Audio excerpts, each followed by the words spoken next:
Imagine you're asleep in the middle of the night when you hear banging on your front door, a crowbar smashing through your door. You rush downstairs to find men standing in your apartment, holding a piece of paper, the deed to your property. These men who have just broken into your home are claiming that this is their property and that you're trespassing. These men go on to harass you, taking you in and out of court, costing you money, and ruining your life.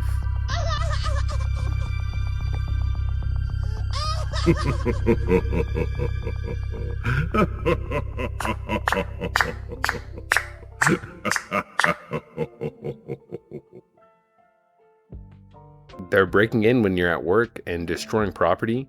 They're filing lawsuits against you, and they may even be claiming to be a relative of yours or someone who owns the property. And sadly, in many cases, they do end up owning the rights to your property. This fraud ends up being recognized by the city, state, and even on the federal level. To a lot of people, this might sound like some kind of dystopian nightmare or novel, but in reality, this is an ongoing crisis that is happening right here in America. In the streets of Brooklyn, New York, residents are fighting for their lives against fraudulent behavior from criminals claiming to be landlords. These criminals are committing deed theft. Deed theft is a type of theft in which people either forge or scam their way into a deed to a home or property. Properties that can fall victim include, but are not limited to, properties that have liens on taxes or utilities, properties that are in foreclosure, abandoned or vacant, or most tragically, the property of an elderly person or even a deceased person. This is especially predatory as these are people who recently lost a loved one and didn't file paperwork, which is only natural because the first response to losing someone is not to transfer the property into your name, but to grieve for that person. A large majority of these people going through deed theft are still suffering from the legal battles, being taken in and out of court constantly. It looks like the judges allegedly seem to side with these criminals. And the NYPD is allegedly even assisting in either prolonging these situations or even arresting the victims. I was recently lucky enough to get the opportunity to speak with a very wise and intelligent Brooklyn resident who is running for district leader, Chief Minister Omar Hardy. This position of district leader is important because it allows the community to vet and ensure that the judges going into these seats aren't allowing this kind of corruption. You may be familiar with Carmela, his running mate who was recently arrested, in which she was even sent to Rikers Island without any due process. Carmela's father is a resident of 212 Jefferson Avenue, in which she is being harassed by the NYPD multiple times before and after getting arrested. Omar himself has been fighting against deed theft for decades now. He's been fighting to save the Black Lady Theater and restore the Slave One Theater, both establishments that were made by the Kung Fu judge, Judge John L. Phillips, who was ultimately a victim of severe deed theft by fraud in the early to late 2000s. Omar has been fighting against this problem for over 2 decades, and today we get the special chance to hear about his story and how deed theft has impacted the community, as well as ways to fight against deed theft and to help uplift us as both a community and as a people. Omar is a very intelligent and powerful leader of thought, and someone who is constantly giving back to his community. Of course, you can donate to the cause, as well as pick up merchandise from the blackladytheater.com, as well as get a copy of his ebook, How to Rebuild After Losing Your Business. Please do send as much support to these communities as you can, because ultimately they are victims of the state. Peace. Thanks for having me. My name is Chief Minister Omar Hardy. I'm Chief of Community Interest Logistics. I am also the owner, in fact, of the Slave Theater in Brooklyn, as well as the Black Lady Theater. And what we do is we help people to bring their intellectual property to life. But let me say first, with letting you know about the Slave Theater and the Black Lady Theater, those were institutions that were stolen away from my family, stolen away from the community by way of deed theft, right? And but nonetheless, we are a resilient people, and so we still keeping our programming and everything going on. And essentially, what we do is we help people to bring their intellectual property to life by way of arts and theater, workshops and programs, mental health initiatives, financial literacy, food sovereignty, energy sovereignty, Okay. and basically anything that it takes to build the nation. Realizing like we are the solution, we are the creators. Okay. And you mentioned the slave theater and the Black Lady Theater. I know there's a lot of history behind those two facilities, those institutions. What is if you can tell me a little bit about the legacy behind the Black Lady Theater as well as the Slave Theater? Yeah, well, the Black Lady Theater, Judge Phillips, Judge John F. Phillips, he's the founder of the premises. And his thing was basically like the black woman, all creation, all beautiful creation comes from the black woman, you know and you know not not only black women, women in general, they have been through a lot. They sacrifice a lot for us, as men, mankind essentially. Right. So it's really paying homage to the woman. And the slave theater is, so uh, black people, melanated people, and no one else will forget about the segment in history that we've been through. And the thing is, we we aren't slaves. We don't derive slavery, right? We were enslaved. Slavery is a segment in history that we've been through. So with Judge Phillips, he was a very eccentric character, and he was about, he liked, putting a message right in your face. You know what I mean? Yes. So, so if it was anything like about controversy, he invited that. So plays, on the theater, it was the words in big, bold, white letters, slave on the marquee, right?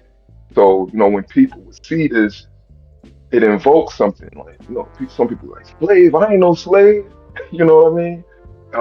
It starts the question, it starts a conversation rather, Hmm. right? And it's like, what that mean? Why y'all got that up there like that? It's like, hey, listen, slavery was the worst crime known to mankind. You know what I mean? This is who we are. Realize who you are, like that. So yeah, like I said, these institutions were prominent institutions within the community, and they were stolen away from us. And I got a legacy to fulfill. At some point in 2016, the Slave Theater, the Slave One, was unlawfully bulldozed. There now stands a building in its place in which should not be there, is there unlawfully. I asked Omar how exactly this could have happened. Something of this magnitude shouldn't be possible, but there were no checks and balances in place. I wanted to specifically ask him how this had happened, as well as what was his reaction to the unlawful bulldozing and destruction of his property. Yeah, in 2016. But let me say, you could say that I was victimized, but I don't like to consider myself a victim. Yes. You know what I mean? So, yes, it's definitely victimized, but we aren't just laying down and Mm-hmm. letting it happen. Like, oh man, damn, that happened. Like, nah, it's some people that have done some very dehumanizing acts, right? And we're fighting against that, to present day. We're in the process of correcting all injustices. Um, but when I first found out about it, when I was a little boy, and like I told you, Judge John L. Phillips and my father, they were great friends and business partners. Judge Phillips, he's the founder of both premises, Mm-hmm. right? He's the founder of both premises. So, my father, Well, Judge Phillips, he took my father, you could say, and myself as well, took us in as partners like 94, 95, right? Um, and my father recognized Judge Phillips as a man of prominence, a man that was about something, Hmm. right? And you know, Judge Phillips, my father said one day he was um, walking by the slave theater. He was he was on a mission to go handle his business, and Judge Phillips was like, "Oh, you better get on board." At that time, my father he ain't really paying no mind. He was, task at hand. Um, but uh, long story short, you asking specifically like when did I know, right? So Hmm. 95, he took us in as partners. And they established a great relationship. In 1999, Judge Phillips put the property in our corporation. He created a corporation and put these properties in the corporation to keep in the community for the community, right? So Judge Phillips, he um, he retired from the bench, but he was still a practicing lawyer, right? So Judge Phillips, he went to run for district attorney, right? And this was in, I think his first attempt was in 97, I think.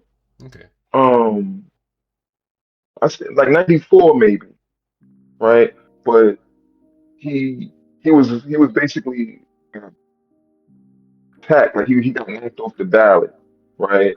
So the next merry-go-round, he prepared himself, got good. And he had the money, the backing, everything to make this run for district attorney. And the sitting district attorney at the time was Charles Hines, right? This dude was district attorney for about 23 years, you know. And when Judge Phillips made this run, he basically had Mr. Phillips, the second time around, had Mr. Phillips deemed temporarily mentally incompetent, had him kidnapped out of Brooklyn, right? And when uh like his connection, when they got when they deemed him incompetent, this basically opened up the floodgates for unethical lawyers to come in and start having a field day with his estate, his different relationships, and they they they took him off the street. They started an action in 2000, right? But it was hidden. They started an action in 2000. So he's going, going back and forth with this for a couple of years, right? I really didn't understand the significance of it until maybe like 2004, right? My father, he was there, like I said, him and my father, they were doing business on a daily basis. Me, I graduated high school in 2002, right? I was out there, in the streets and whatnot, but Hmm. always helping daddy out, and my father, he's always like, when I come through, he's telling me what's going on, trying to get me to look at certain paperwork documents. And, so I always knew something was going on at that time, but I wasn't fully locked in, Hmm. right? Maybe around 2006, 2007, I started to take more of a charge, right? As far as like, wait a minute, you know, um, this is getting crazy. They got Judge Phillips in a guardianship against his will. I'm coming to check my father out, but he's going up to the nursing home to make sure Mr. Phillips is good, and I'm holding up the theater. You know what I mean? So it's like, something's going on here. I gotta help my pops out. My pops was like 70 something at that time, and my father's always an older man. Um, so it's just like, I always wanted to be by my father's side.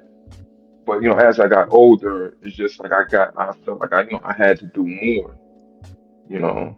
Um, so yeah, probably, I started to recognize like 2004, 2007, between that time, on how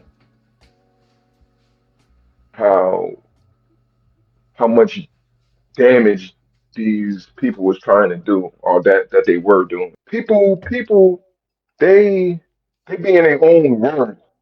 You know what I mean? Like everybody got their own thing going on. You know what I mean? So yeah, it's like people got their own thing going on. So, we out there, reaching out for help, you know,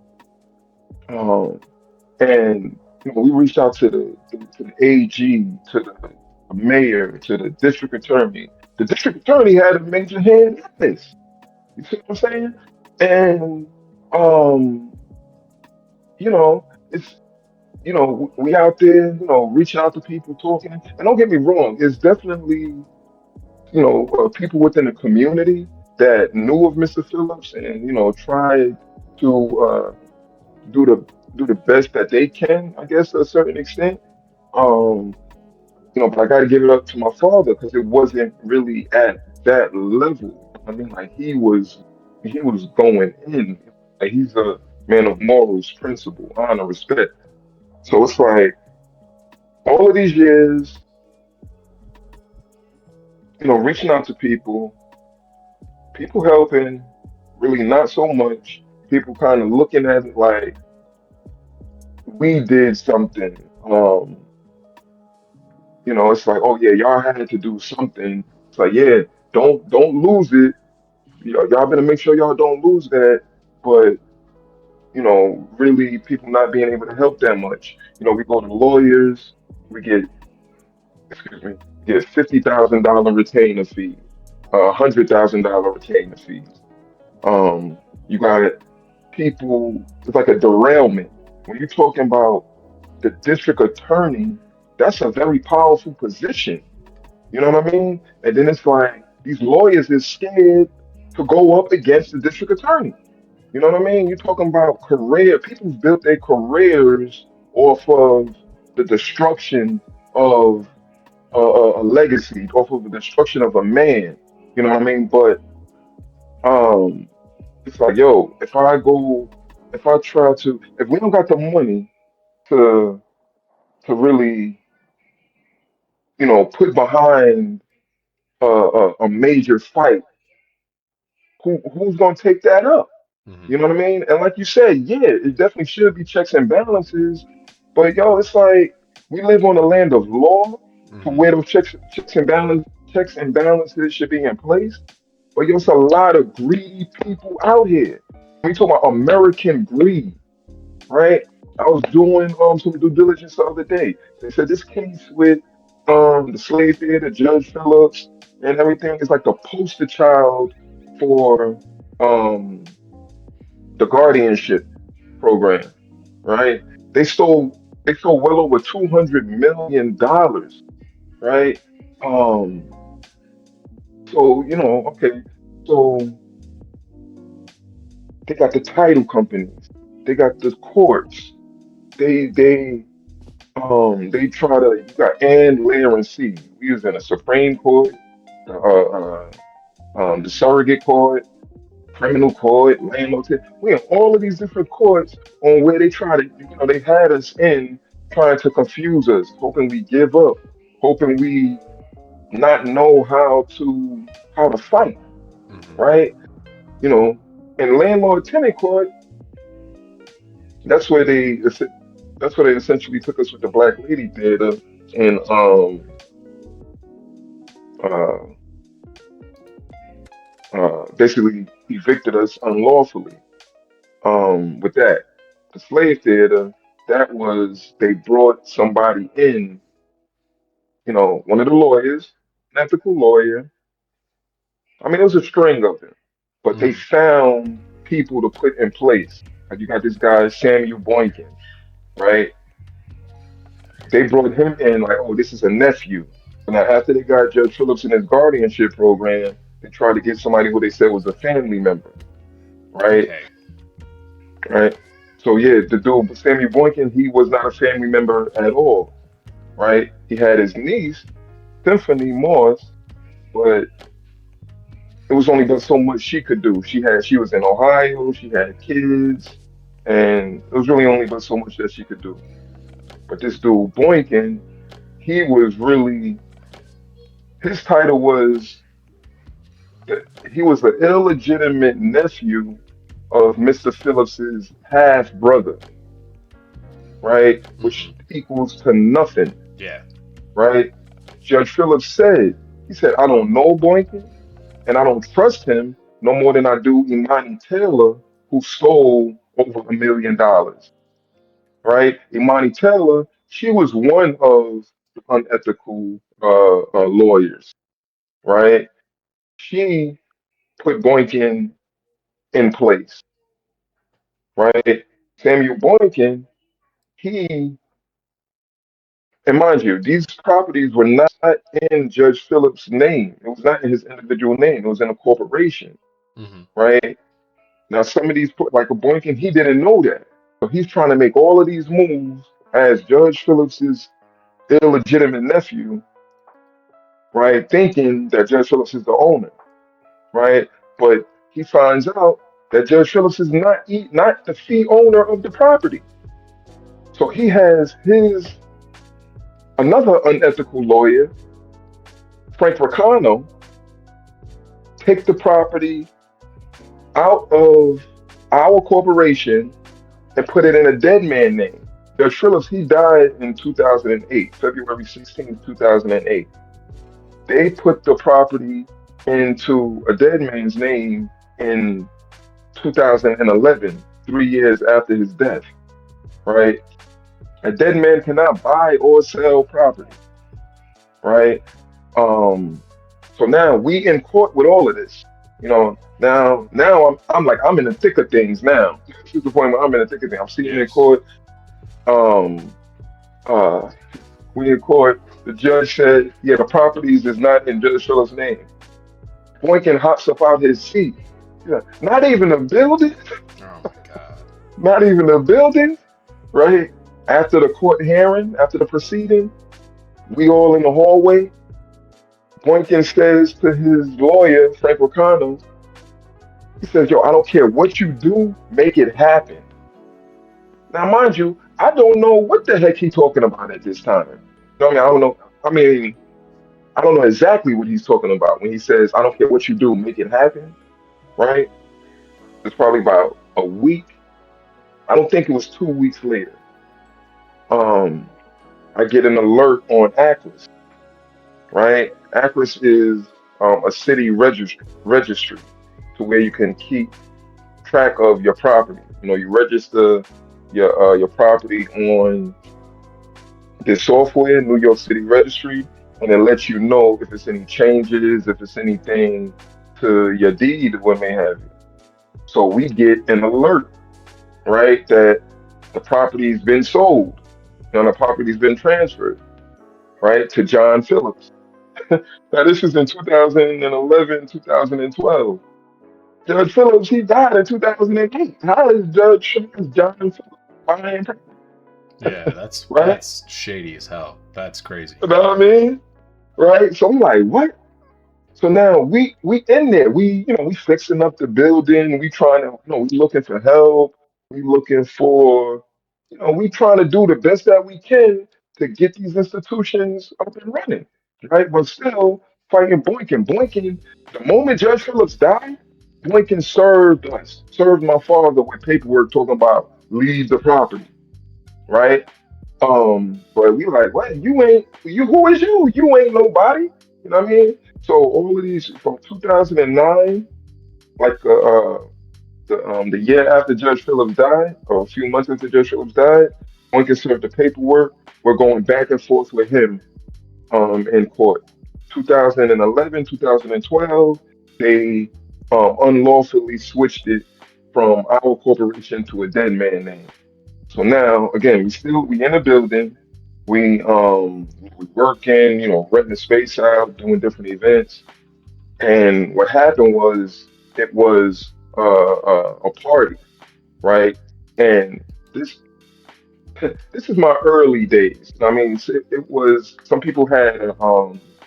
I'm thinking that it's a regular party, a regular gathering, Hmm. and that joint turned out to be in a rave, right? I said, oh shoot, you know what I mean? So it's all these people coming in. It's all these people coming in, and it's like, wow, damn, we trying to do the best that we can to manage the crowd and all of this, right? One thing lead to another. The exit. Anytime you operate a commercial business, you got to have ingress, egress, right? The back exit, the patio, collapsed. You know what I mean? A couple of people fell in there. One thing lead to another. That takes out. We don't have no egress no more, no exit, right? So now that puts a vacate order on the property, right? A vacate order is basically we had to get a structural engineer to um to fix the property. So we still could go in and out, but we can't let the public in Hmm. until we fix this. So um oh yeah, when that happened, that brought, like I said, the violation. So now when they write the violation, they gotta write it to the owner of the property. So now they writing the the violation to John Phillips, Hmm. right? So he's like, yo, Judge Phillips is not the owner of the property. Like, yo, we're in a property ship dispute right now because now we got to go down. We got to get the structural engineer. We got to go down to the Department of Buildings and all of this to we handling business. We got to fix it, right? So we had a ECB hearing, right? Environmental Control Board. We had to go before these administrative judges and whatnot and let them know, like, yo, listen, we're trying to fix our property, but right now this violation, they because of this deed fraud, the property is unlawfully in a dead man's name, right? So like we can't handle this uh, uh like how it is in John Hmm. Phillips' name. So they like, what? The judge, the administrative law judge, he's like, wait, what? He said, y'all got a death certificate? They like, yeah, you know. So he called an adjournment. I mean, called a recess. We had to come back like the next day or maybe next day or so. Brought the death certificate back. They removed the violation, right? So, because you cannot give a violation to a dead person, Hmm. right? Um, so that was like a battle that we won, but it's like all of these different occurrences. So still trying to fix everything, right? Um, again, Hines is still in office at that time, and it's a whole orchestration against us.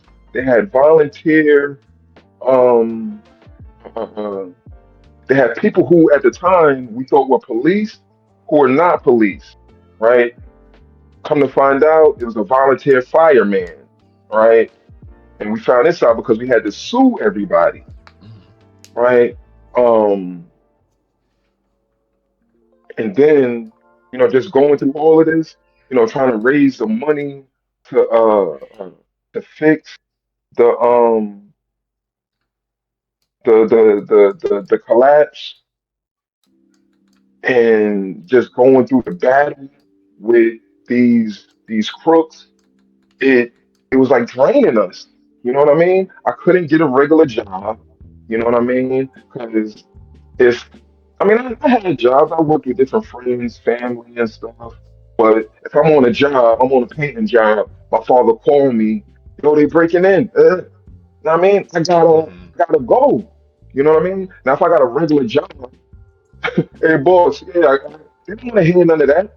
You know what I mean? If you on a job, you gotta complete that. You gotta get that done. So As we touched on a little bit earlier, people have regular everyday lives and responsibilities. Majority of workplaces, at least in America, would never be understanding of a situation such as deed theft. It does not matter the personal reason, a company will hold you to a standard that is not realistic, nor does it include misfortunes of this magnitude. We have to understand the deeper level in which this impacts the community on a day-to-day basis and how their lives are changed forever. These are people who are losing jobs, getting incarcerated, abused by police, and ultimately, in a lot of cases, losing their properties.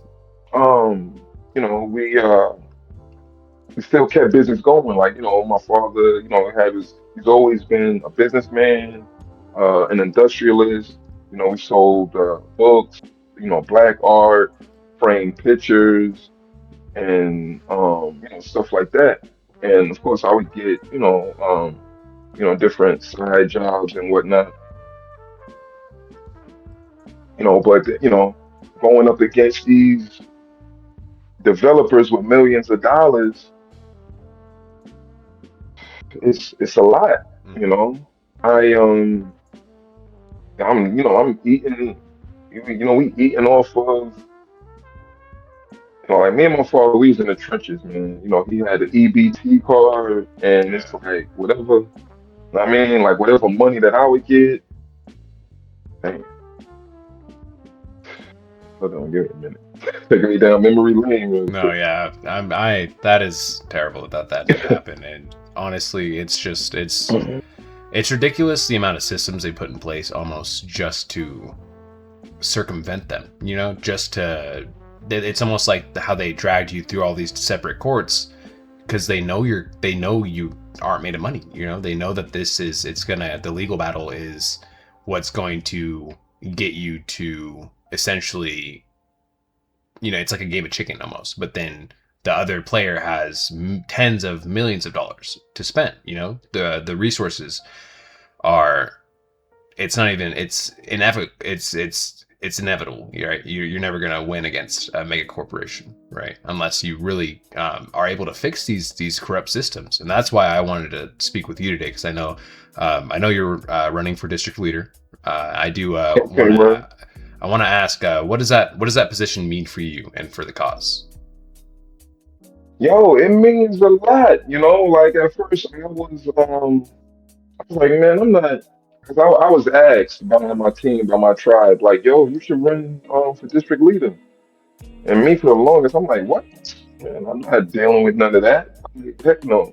Because what was done to Judge Phillips, it was a political hit, right? You had people, like I said, we went to council members, we went to everybody who was in a position of power for support, for help, and we didn't get that, right? So I found my face up against politics, right? When now it's like, yo, everything is politics. You know what I mean? I I know that now, right? Um, but so I wasn't with it because I'm like, if they gonna do this to a judge, then I'm gonna just handle this on a private sector, right? But learning what that district leader position, how vital it is, right? With being a, a, a major factor with getting judges into the seat, right? And it's a lot of these judges right now that are participating in making poor decisions, and a lot of them have participated in the displacement of a people. You know what I mean? So it's like me staying away from politics is not is not it's not powerful. Think engaging in politics is more powerful, right? excuse me, as well as still, doing what we need to do with all of my other connections and whatnot, but just tying both worlds together, you know. Yeah. Um, but I think it's powerful, man, because in the Supreme Court, I was in, not too long ago, I went before a judge. For me, I was there doing court watch. I was supporting someone, and this judge was put in place by the current regime, the current Democratic Party regime, right? And actually, my running mate, right? I was doing court support for her, and she provided. She's been reaching out, as a pro se litigant, and um, went before this judge, showing the judge the law, 756A, like if the court becomes aware that it's a property dispute going on, they're supposed to put a stay on that, right?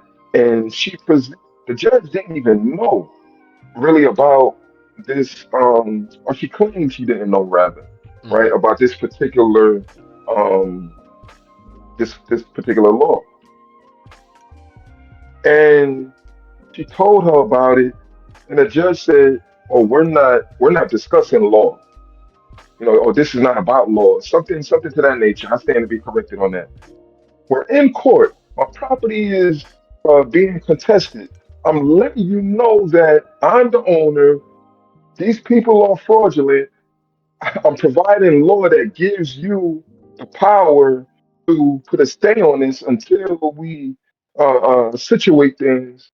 And you're telling me we're not discussing law? I mean, that's crazy. But again, these judges are not vetted by the community, right? A position like getting into the district leader seat, I want to make sure that judges are vetted by the community that they preside over. You know what I mean? I want them to be aware of different things that's affecting the community. Not to say that they aren't aware of it, but I want it to be a little more power behind that, right? Because I mean, if you're not in tune with the community, then you're gonna continue to participate in that destruction. The form of deed theft in the case of Carmela's is a conservatorship, specifically one in the state of Georgia. This is a legal form of guardianship over an adult or an elderly person. It seems to be that the attorney of someone who is part in ownership of her father's home is trying to reclaim it. They have been battling against her in court and ultimately led to her getting arrested and sent to Rikers Island. This is a statement from the following LLC, in which now owns the building. The allegation of deed theft is unequivocally false, and anyone advancing this narrative is completely misinformed. This property was purchased in January 2024 by 227 Group LLC in an arm's length all-cash transaction with title insurance, which means the property was purchased from two unrelated parties at a price they negotiated. Mr. Charrington owned the property with a partner, and the conveyance of his share was legally authorized by the Fulton County Probate Court in Georgia, since he is the subject of a court-appointed conservatorship. The eviction of the current occupant, who has been living at the property illegally for over 2 years, has been deemed a lawful eviction by Kings County Housing Court and Supreme Court. The Housing Court denied the occupant's claim to stay numerous times, and 2 Supreme Court justices in 3 separate hearings ruled in favor of 227 Group LLC's assertion of being the rightful owner of the property. The transaction was a lengthy process that involved extensive negotiations with attorneys of all parties, including Mr. Charrington's conservatorship attorney, and approval by the probate court, which also denied the current occupant's claim, challenging its authorization of the sale. Now, I'm no expert, but it is in my official, unofficial, official opinion that this statement is absolutely ridiculous. And whoever made it probably has a heart of tar and probably hates their grandparents. But hey, I don't try to kick elderly folks out of their home, so I guess I just would not know. But that is crazy. Again, hates old people. Allegedly, probably hates old people to death. These people kind of suck, right? You know it, I know it, we all know it. We should probably like talk about this, start more discourse and like discuss this, because this is pretty crazy, right? I know people that own homes, and I know people that own homes and are old, and I also know people that own homes and are old, and the mortgage is like paid off, and those people are like really susceptible to this, right? So if you know someone who falls in one of those categories, I guess like let them know of this, right? Because that's crazy, right? This is crazy. You know what I mean? Right now, I'm dealing with a case. I was unlawfully arrested for one of the properties that's within the umbrella of the estate, right? I've been occupying it for over 20 years. You know what I mean? And enhancing the quality of life for my neighborhood, for my community, Hmm. right? This is what I come from. We do food distribution every other week. You know what I mean? Doing all of these different things to enhance the quality of life, right? Now, I know that these people they had themselves unlawfully attached to the property, right? So I'm like, okay, as I'm getting older, I'm like, okay, I'm my overstanding is getting better. So I can't just do things off of feelings. I have to, I have to put the paperwork down. I have to administer things a certain way, right? So I put everybody on notice. Everybody who has their name unlawfully attached to the property, I say state my claim, right? I serve them, right? So now I guess they got the notice. So on my camera, I seen people breaking into my lot, right? So I called the police. I get down there, I tell the people, somebody breaking into my lot. I let them know I'm on my way. I get down there, the police lock me up. That's ridiculous. That's Beyond ridiculous. crazy. Beyond crazy. Mind you, the day prior, a cop came, because this individual came, right? Who's claiming ownership. He came and I let him, I said, yo, this guy's a liar. I've never seen him before in my life. I've been here over 20 years. Yo, here's my paperwork. I showed my paperwork to the officer. This dude showed his fraudulent paperwork to the officer.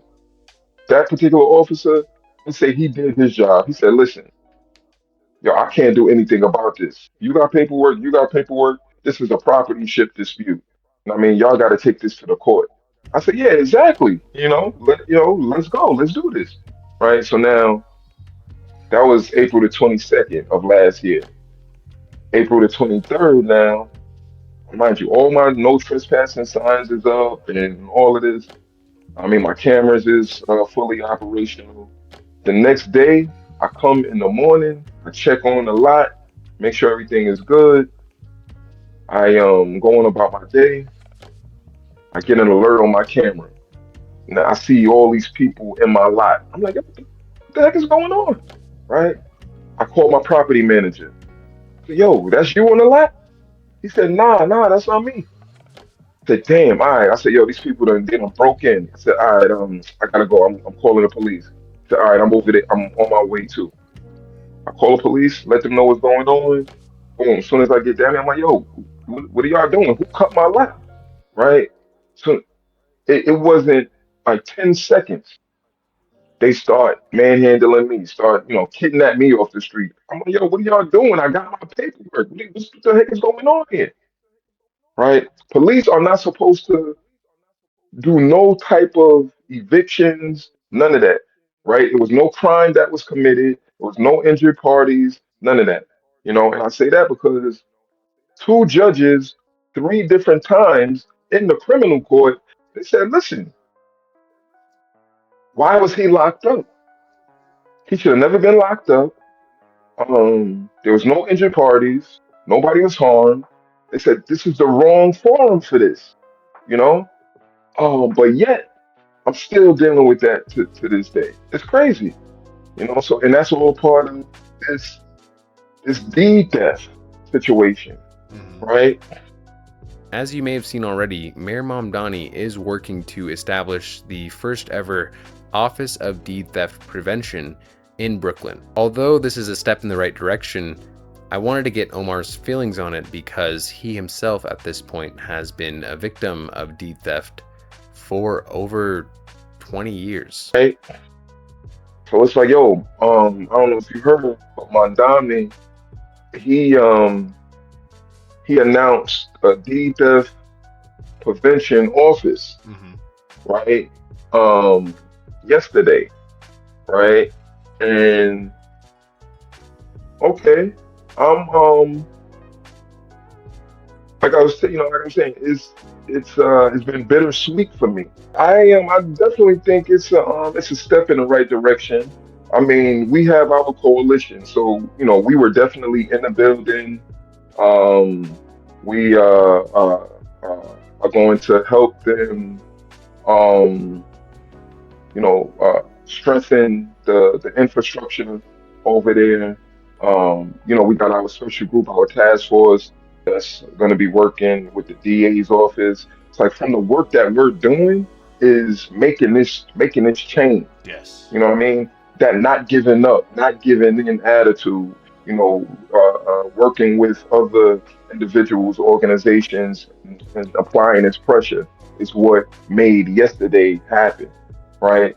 Those different agencies, they they might want it to happen on an individual capacity, but they really rather it not happen, respectfully. And I stand to be corrected on that. But I think that it definitely is a step in the right direction. You know what I mean? It's a beautiful thing. Like, what? You know what I mean? Like I told you, over 20 years dealing with this and not having a lot of them different, most of them agencies blame us Mhm. for what has happened, right? Now they up there on the stage talking about, yeah, we're working together for death prevention. Really? You know what I mean? Like Yeah. really, you know what I mean? That's the bitter part for me. I mean, the sweet part is it's like, okay, this is happening. That now they're finally, getting it. You know, I think that the prevention is good, right? As far as um, you know, we need to. If a prevention is the best cure, right? But the thing is, it's a lot of triage that's already happened. Mhm. You see what I'm saying? Um, I'm like, all of them different agencies could get together and deal with the reparations, to deal with the restitution, to deal with the restoration. You know what I mean? But like I said, it's a step in the right direction. You know what I mean? Can't be mad at that. So Mhm. it's like from the work that we've been doing, have brought it to this point, but we cannot be complacent with that. We got to keep applying the pressure, keep making sure that we get those reparations, we get that restitution, we get the restoration. Because like I say, I have not given up. My team has not given up. We are not giving in. You know, um, but it's kind of awkward. Like I didn't put out a statement yet. You know, and I will, but it's like I'm just like Taking it in. taking it in. Yeah, Yeah. yeah. Yeah, I know. I know you said over 1,500 people a month are going through deed theft, are going through this displacement. And so, like you said, it is it's a step in the right direction, but it's a step a bit too late. Especially I've been following the kind of this whole situation since that interview that I saw with you and Scourge, and I think Mm, Carmela was there as well. Um, it was I didn't realize how long you in particular have been dealing with this, right? I Mm. see kind of what's happening with Carmela now, right? And with her father's property, and I'm seeing I heard kind of what happened with the black lady in the slave theater, but I didn't you don't really, because this is kind of blowing up on the internet right now. I've been seeing more Blowing up. posts than ever, right? This Wow. week, just this week, because I reached out to you probably like a week or two ago. I reached out to Right. Storage probably a month ago. That's when I first saw. I went to the Stop Deed Theft YouTube channel, and I just sat and I watched a bunch of the videos, and I was like, man, how is this not like it's New York City? You know, this should be a global crisis, right? This is Yes, sir. the cultural staple of the world, almost, you know, that is Wow. being this is happening. And then I didn't personally realize how long it's been happening and how long this has been going on for. And you say that your case stretches back decades, you know, to almost 3 decades now, right? And Word. Almost. Yes. that's crazy that this is we're just now getting an office. You know, you're just now getting an office Right. to go and report this, and to actually it shows that the government or the city, you know, they're just now considering it an issue when so many black and brown people have been beckoning the call. You know, they've been saying, you know, they've been it's been situation after situation. And one thing that I really wanted to get your kind of opinion on and kind of get your firsthand experience on is the activities of the NYPD during all this, right? Because I saw on your YouTube channel that you posted a snippet of an officer who was, you know, he was fighting back. You know, he was saying, you're not going to use us to do your dirty work. Breaking the law. Stop getting NYPD to do your dirty work.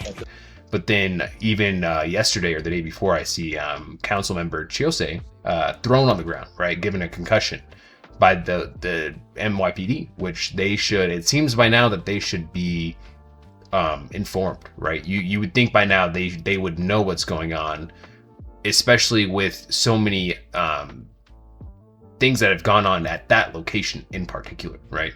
And so, in your experience, what have you? What are kind of the actions of the NYPD? Because I'm seeing kind of two sides. Some of the cops are saying we understand that this is bad and we're not going to allow this to happen, and then some cops are throwing people to the ground, putting them in cuffs, and I'm sure you know, you've experienced it firsthand. I've seen that you were arrested several times, right, due to this matter, and that's I do want to know how you feel about the NYPD and their involvement. Yo, I don't trust them. You know what I mean? It's like domestic terrorists. You see what I'm saying? It's, yo, you mentioned that the one video clip where the officer said, um, yo, don't you're not gonna use us to do your dirty work. I mean, yo, I felt good about that. Like, yo, word. You know what I mean? It's like that level of humanity. It's a level of humanity there, right? But do you know that same officer is the one that slammed Chiyote on his head? Oh hell no! That's crazy. That's Yo, crazy. Oh yo, my god, that's crazy. dude, dude. My reaction was the same thing because Carmelo was like, for real, for really for real. That's his last name, and I'm wondering like, how she know him? What's she saying to now he in that one video he had less hair on his head. The second one he had more hair on his head. And it's like he got in trouble for the prior. He got in trouble for you're not gonna you're not gonna use us to do your dirty work. It's like he got a check in, like, whoa, whoa, whoa, you better be a good boy. What Oh you my mean? You god, don't that's talk to him like crazy. that. You know what I mean? I was told that he was on a corner. They had him on corner duty for a little while. I said, damn, Oh my god. they checked him, right? So now he come. That was his way to like, yo, I ain't gonna mess up no more. I'm gonna Showing show out. them. I slammed the council member on his head. Like the council member, yo, NYPD, they go to the council member for funding. They go to the city council for funding. I mean, this is how you treat them, right? Yo, but I mean, it's like Oh, I mean, like, yo, you gotta look back at it. You know, my father used to say, "It's nothing new under the sun." I mean, like, what's the real meaning? Like, what's the real purpose of police, Hmm. right? Slave patrol. You know what I mean? It's a whole culture that's breeding into them. You know what I mean? I Over the course of history, this type of violence has almost been reserved entirely for African Americans and African people as a whole throughout the world. But in America, at least, these type of systems and strategy for oppression are being used on the very people who helped instill these systemic inequalities onto African American people by their complacency and proximity to state violence. I always had a certain disdain for the police, and that's sad, right? One officer that did change my trajectory with it, and don't get me wrong, I know that there are some good officers out there. You know what I mean? Some really might not understand the the the creation of police, which I don't get. You know what I mean? Like if you're gonna get into something, you need to do your due diligence and see what it is from the root. You know, The police system and prison industrial complex are both remnants of slavery. If you didn't know already, police were formed from former slave catchers and later Klansmen who wanted to enforce black codes and Jim Crow. I have a video coming up with a University of Memphis alumni in which we discuss the history of racism and the psychology behind racists, as he has a bachelor's in psychology. But to digress, a lot of what we discussed is about the policing and prison systems and how they were employed to keep a free form of working labor that is mandated until this very day. A lot of the time, people laugh at the thought of police or prison abolition, but in reality, police oftentimes don't solve murders, don't help fight or prevent sexual violence, don't help fight or prevent domestic abuse, and are many times useless in school or spree shooting events. We're seeing a very much Jim Crow regression in US law, in which we are regressing as a country back into this racism and segregation almost. And that's not even, you can't even say almost, because it is happening in some places. We're allowing racists to climb the ranks into seats with unknown power, right? We're seeing it now. What happens when you let someone whose mind is um, incapacitated with the hateful, like the rage and the shame. These are people that are waging a cultural war against people that aren't fighting back, people that aren't aware of the cultural war, right? The dismantling of generational wealth, in which we've always seen these communities be attacked by the state, by either the South, the North, the West, right? We're all the Midwest, every community of black people, black and brown, indigenous, even Asian people who have come to America or who were forcibly brought here, have been victims of mass state violence. Even white people en masse have been victims of state violence, and we're still in this place where we're allowing them to victimize anyone because they know they can. but one officer that did, well, he's retired now, but Edwin Raymond, you know what I mean? When I met him, like he's like a brother, to me now. But when I met him and uh, got familiar with his journey, that let me know, like, yo, okay, I could vouch for an officer. You know what I mean? Like I can, like, yo, this is a good dude here. Like he really got into it, wanting to, he thought that he could change the the dehumanization that these police tried to do. Him as a young brother, he got abused, stop and frisk, and he got abused as a young melanated male, right? And he was like, yo, I'm gonna get in there, I'm gonna make a change. And he did that. I mean, he's a retired officer now, but he's still doing some amazing work, and he definitely made a lot of impact while he was there. I mean, that's a whole system Hmm. that's devised against us. So, but he definitely made an impact. But yeah, my thing is right now, I don't walk around. I treat everybody with respect. You know what I mean? That's just a human nature Of in course. me. You know what I mean? So, like I feel how I feel just because of the history and all of the different unlawful, egregious dehumanization that I have received from NYPD, different cops. You know, I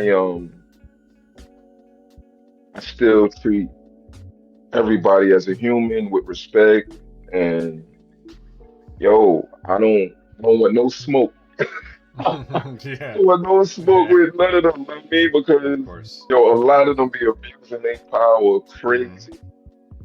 But I know, hey, I know that we are the creators, and I know that I have to continue to get myself to a level that is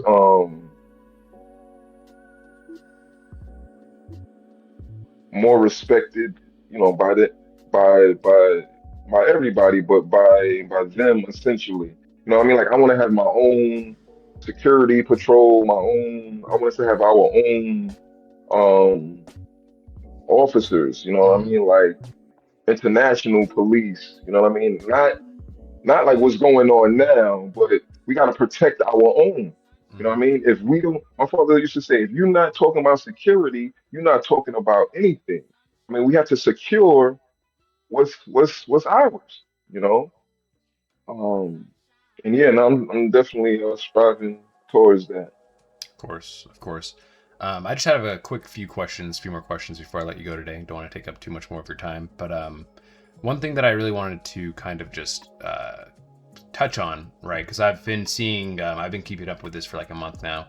I've been seeing the different comments on your posts, on other posts, of people essentially like, I don't know if it's ignorance or saying that this is not what's really happening. It's not the case. It's not a matter of state versus individual, but family members. Like people are getting scammed by their family members or by people that are wanting to use them for housing, use family for housing.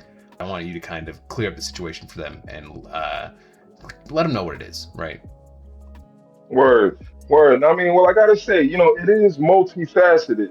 But for anybody to block it out and be like, "Oh, this is not what's happening," and to solely try to put it on like, "Oh, it's a family dispute," or like that, like, nah, that's it. That's ignorance right there. What I mean? Like, if you haven't done your full due diligence to a matter, then you just might as well be quiet, right? Because don't get me wrong, it is multifaceted. Some situations do be family disputes, some people don't really understand the value um uh, of things, right? But the majority of it is, it could be a family dispute.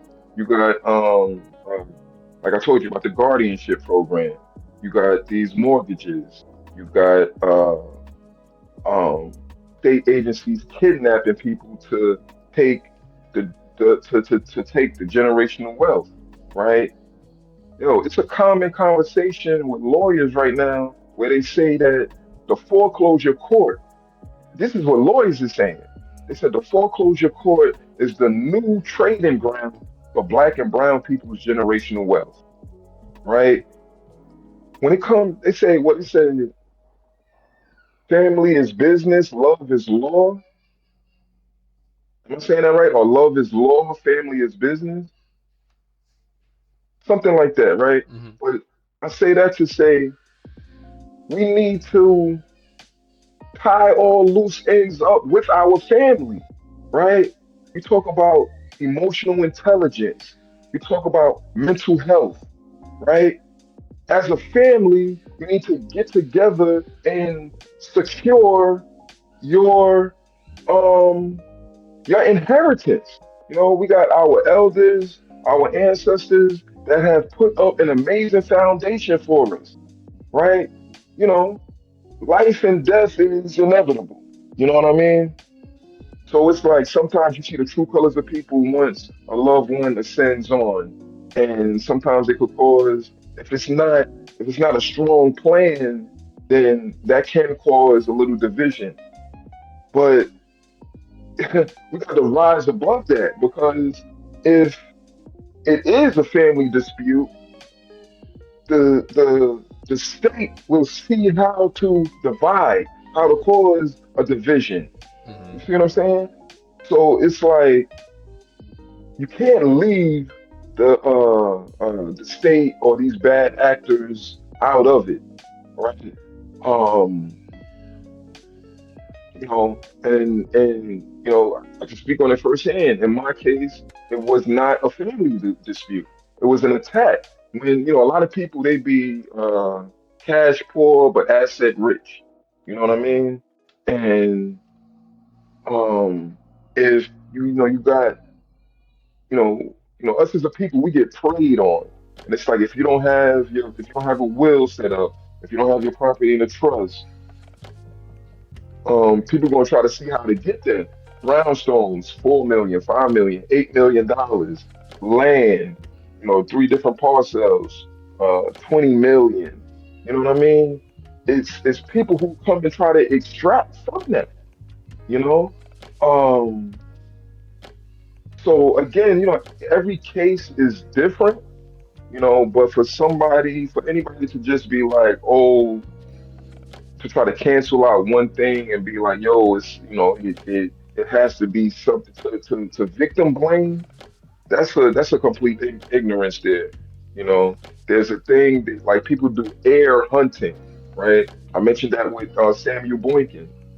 Samuel Boykin didn't know Judge Phillips at all, but they had to put somebody in place to hold him out as an heir to try to have him sell off the properties, Hmm. right? But from my due diligence, I found out that Boykin, he wasn't even a distributee at all. I mean, he had no relation. Plus, Judge Phillips said it himself, and he had a will together. Judge Phillips had a will, he had the corporation, right? But this was an attack, Hmm. right? You look at the slave theater property right now. They got over 200,000 buildable. They built it. They built over 200,000 square footage on our property, maximizing the airspace and everything. This was a long-term calculated plan, Yeah. right? It gives a vision to like, damn, I see what they was doing. I see why they went to the extent of they killed Judge Phillips. Judge Phillips died in my father's arms, right? And I say like off of heartbreak, you know. Um, yeah, it's crazy. It's crazy. It's crazy.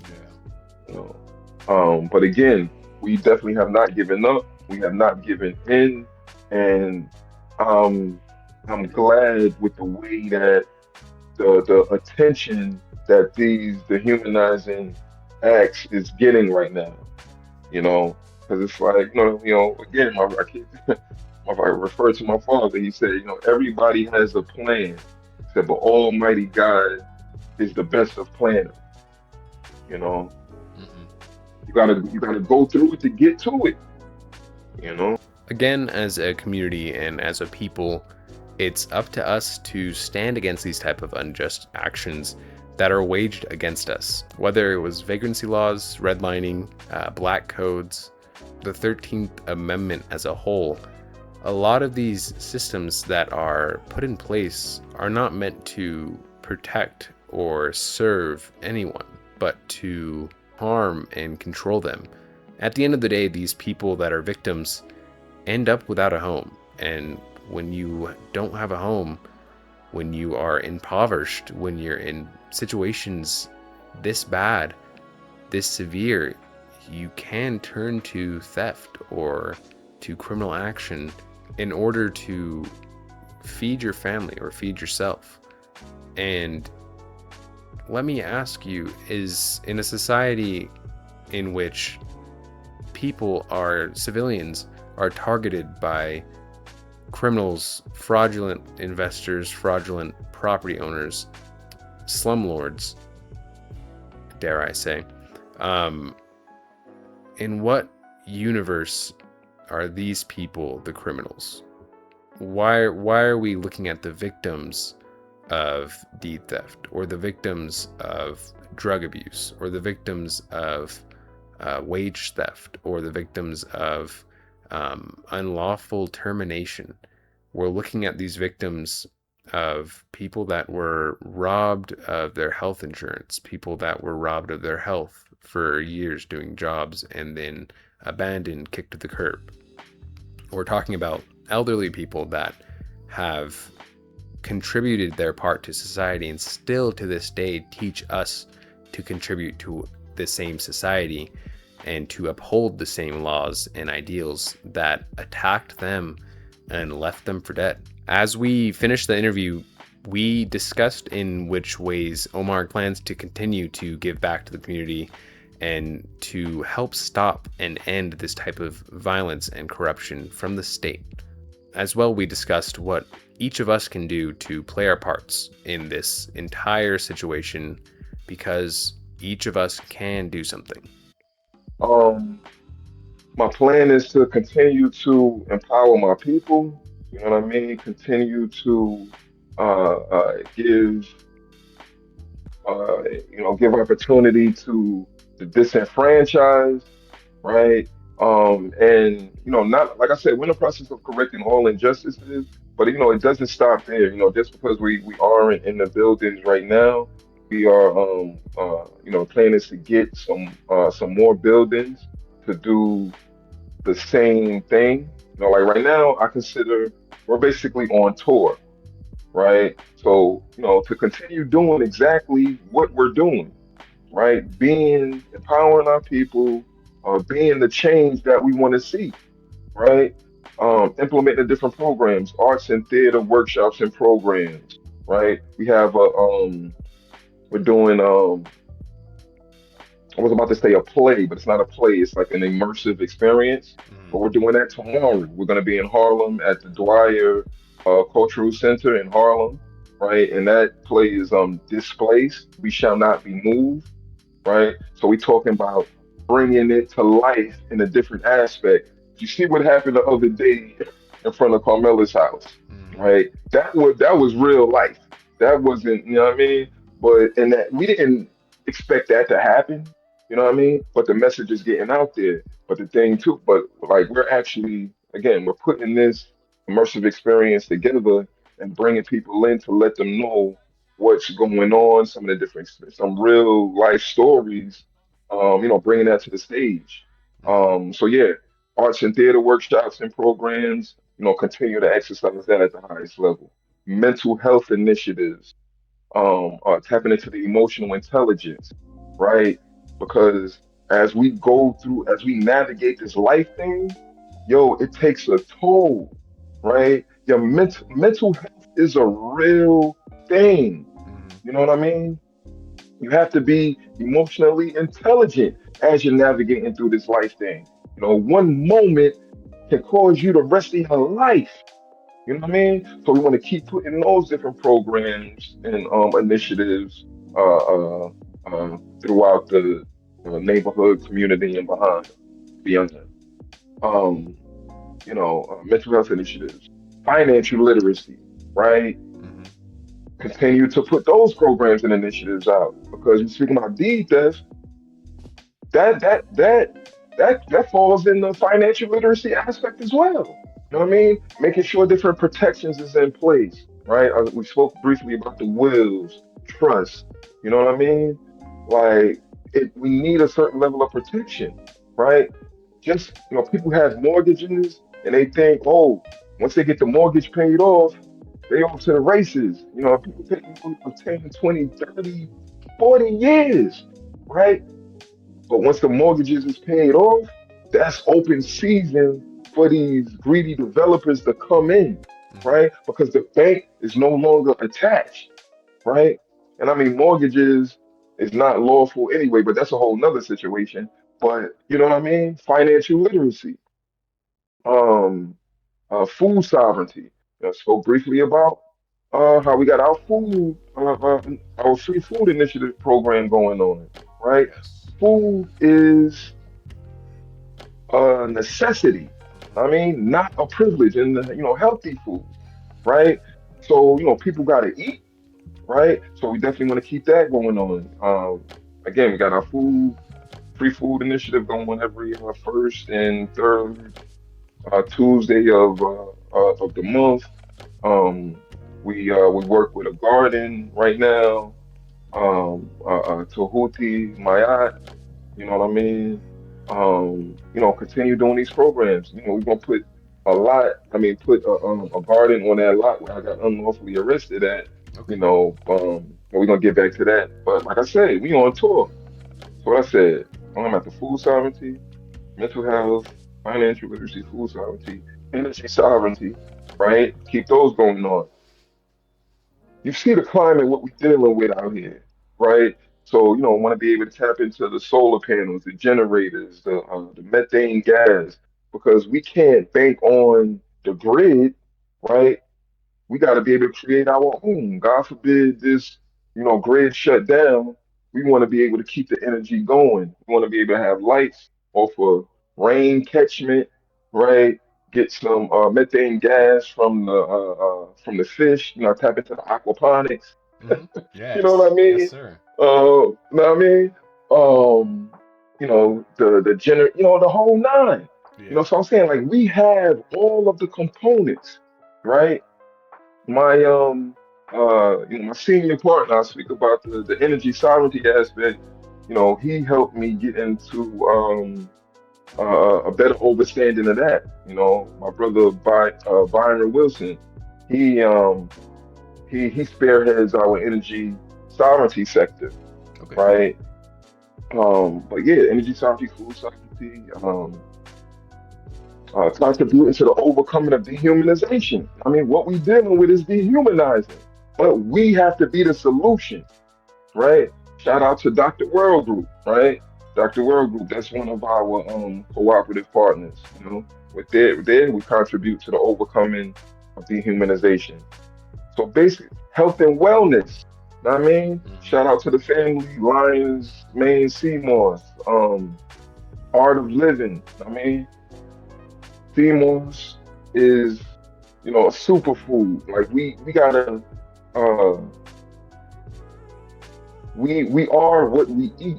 I mean, we Yeah. can't be talking about we want to be nation builders and we constantly ingesting a bunch of junk. Our mind's not going to operate. Our body's not going to operate. I mean, really can't have that. Can't operate off of an aesthetic body. Filled with a whole bunch of mucus and stuff. You know, but yeah, continue to implement all of our different initiatives, programs, and making some strong partnerships Hmm. and yeah, just Yeah. That's powerful. conquering. That is powerful. I want to see that. Mhm. I want to contribute. I guess my final question for you today is, with us who are kind of the viewer, kind of spectator, seeing all this happen from hundreds, thousands of miles away, what can we do to play our part in protecting and giving back and helping the community to thrive? Word. Yo, let's stay connected. You know what I mean? Word of mouth. Spread the awareness. Um, of course, monetary, could donate, could buy some merch, could support one of our different businesses. Because the thing is, if we keep it in a circle, you know what I mean? We keep that engine running. You know what I mean? Um, uh, tap in if you want to see how you could fit in anywhere. It's going to make some phone calls. What's your specialty? I mean, like, what are you good at doing to where you can add to the fold to make it that much better? You know, it's 100 miles away, so yeah, it's making phone calls. It's donating, getting some merchandise, buying a T-shirt, buying merchandise. Uh, um, there's so much that could be done there. I would say like, what's your specialty? What you good at? And then let's figure that out to see how we can add it on to the the masterpiece that we're building. Like right now, we need to get another place, Mhm. right? We like our home has been stripped away from us, right? Like by the shoot, like June is the next one. Like yo, we right now we on a $5 million campaign. You see what I'm saying? And we can do that. That need to be a part of that. Mhm. See what I'm saying? Like we want that authentic Brooklyn feel. You know what I mean? Like that, like exactly what we talking about. You know what I mean? And it's not only Brooklyn, but we want that culture, that Mhm. that reciprocity. You know what I mean? That's what the slave theater represented. That's what the black lady theater represented. You know what I mean? Or represents rather. You know what I mean? Where we could come to a place, have these powerful discussions, empower each other, and go get the job done. That was the threat. That was the threat. That's exactly why our opposition did what they did in trying to destroy a legacy. I Mhm. mean, but we are that legacy. I mean, like you could destroy the brick and mortar. Okay, we'll build it back. I mean, Exactly. build and destroy. You know what I mean? Um, nah, that's beautiful, Ashe. Yeah. All right, yo, let's do it. We are the solution. I mean, let's Yes. let's do it. I mean, nothing happened by coincidence, man. All right. Well, thank you so much for joining me today. I can't wait to get this edited and put out as soon as possible because this message needs to be heard. Facts, facts. I mean, don't be no stranger. Definitely reach out. And I thank you for reaching out. Thank you for showing some interest. And this is major. Of I'm course. I'm excited. Of course. And thank you for spending the time, taking the time out of your day to do this with me. I had a great talk. I learned a lot about just the issue and just in the community in general and what's going on in New York, the movement out there. And I can't wait to help contribute. But until then, I'll be talking to you later. Word up. Salute. Peace. Peace.